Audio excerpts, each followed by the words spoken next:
Hi everyone. This video shows you how to factory reset your Realme X2 phone. A factory reset will erase all of your personal data and settings, so be sure to back up your important files before you begin.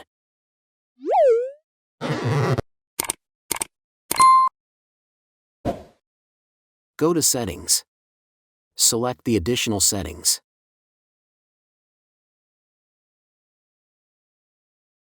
Click on Reset to Factory Settings option. Click on Erase All Data.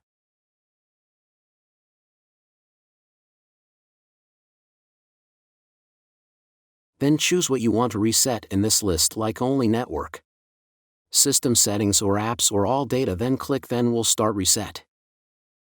I hope you found this video helpful. If you have any other questions, please let me know in the comments below. Give it a like up and subscribe to my channel for more content.